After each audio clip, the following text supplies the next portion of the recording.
Soccer mom season. One of the main things that motivated me to start bodybuilding was bodybuilders from back in the day, the golden era.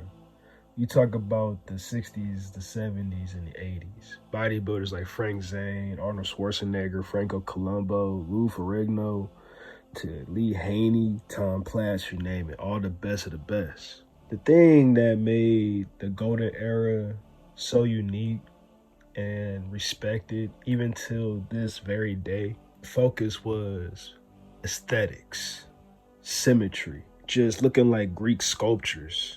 It was something about that era that just made it special. And that's why many people always look upon classic physique as a representation of that era. For a lot of us, we could build our very own classic physiques. And I'm going to sit here and tell you how to do so. For me, I base my physique on classic bodybuilding. I love the old school look, and I'm an old school dude. So I'm going to sit here and train just like exactly how they train. In order to train like them, you got to think like them. You have to understand what they do during their time. So here I'm sitting here and studying exactly what they do back in the day. So here I fully understand the type of equipment that they was using. For most golden era bodybuilders, they typically train in basic gyms with free weights like barbells, dumbbells. There's only a few cable machines, but everything was basic. It was mostly barbells and dumbbells. They favor compound exercises like squats, bench, deadlift, overhead pressing, rows.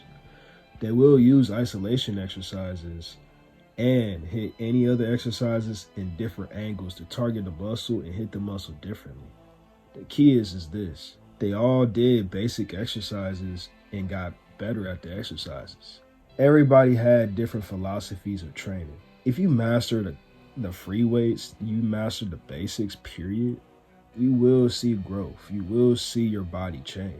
Now, there's different styles of training. For example, for one, high volume training. High volume training involves high numbers of sets and repetitions for each exercise. The idea behind this approach is fully exhaust each muscle group to stimulate maximum muscle growth. High frequency training. This involves training each muscle group multiple times per week. Bodybuilders will often split their workouts into 2 sessions per day. This will allow them to increase the overall volume of their training. Full body workouts. Some bodybuilders, particularly beginners, will perform full body workouts several times a week. This approach allows for a high frequency of training for each muscle group. Then you got the Joe Weider's principles. This mentions supersets. Supersets is amazing. It's when you take 2 exercises that work different muscle groups and you do these exercises back to back. So you do 1 set of 1 exercise, and once you're done with that set, you move on to the next one. You do that. That's the superset. Then you got a giant set where you do 4 or more exercises for a single set with no rest. And then you got pre-exhaustion, which you perform an isolation exercise before you do any compound. So you pretty much fatigue the muscle before you start your compound. Then you got pyramid training. This involves starting with lighter weights and higher reps. Then you progressively increase the weight, and then you start to decrease the reps.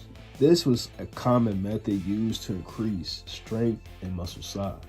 And then you got one of my personal favorites, instinctive training. It's about how you feel, how your body feels. You go in, you just adjust your exercise as you move, as you start to train. It's all in your instinct. It's important to note though that everybody is built different, and all these styles is just different ways anybody can apply to themselves that, hey, I could train like this.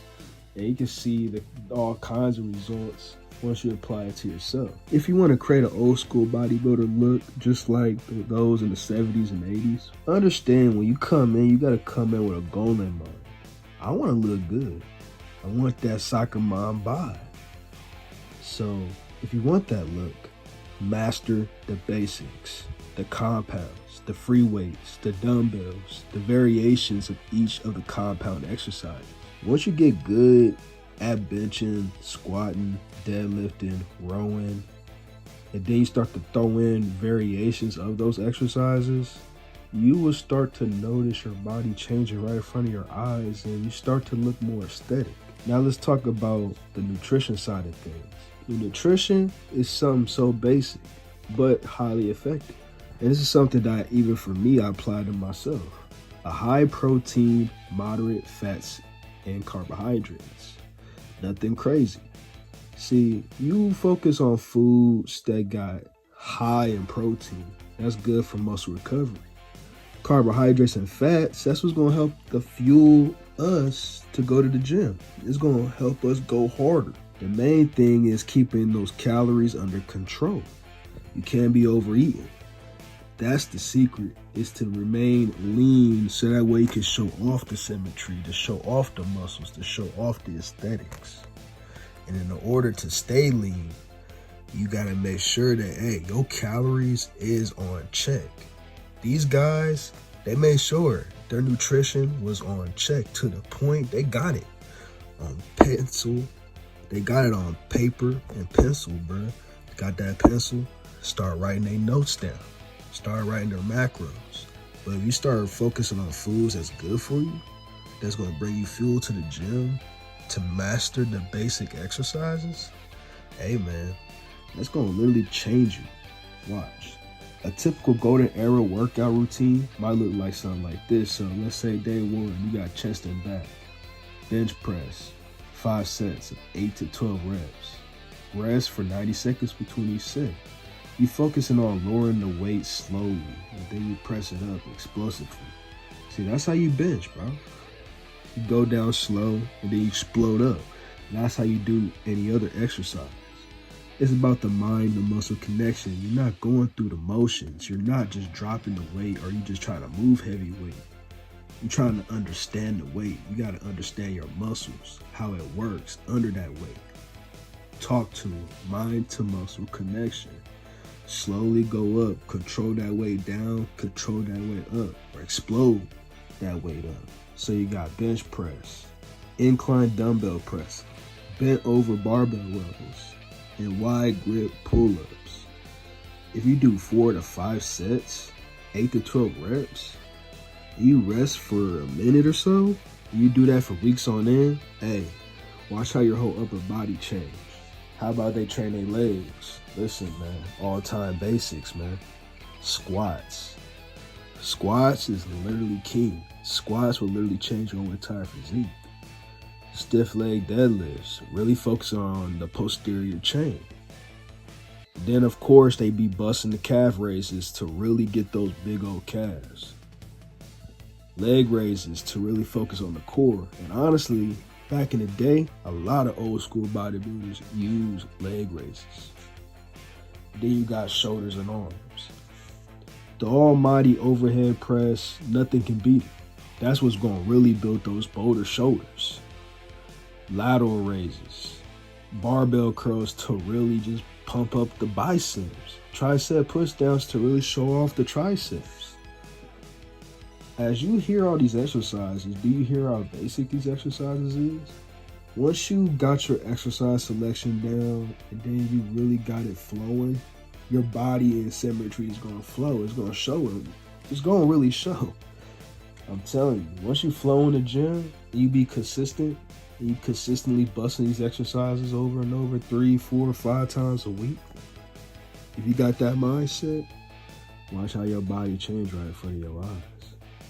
You just gotta make sure your calories is on control. And then being consistently training hard. But see, understanding the mindsets of an old school bodybuilder and applying it to yourself, next thing you know, you're gonna have a class physique yourself. But mastering the basics, man, that's what helped me, got me an old school physique myself. Understand yourself, understand your soul, what your goals are, and keep on chasing for those goals. But most importantly, don't hold back. Keep on testing. Keep gangster. Testing. Keep gangster. Testing. Keep gangster. Testing. Keep gangster. Testing. Keep gangster.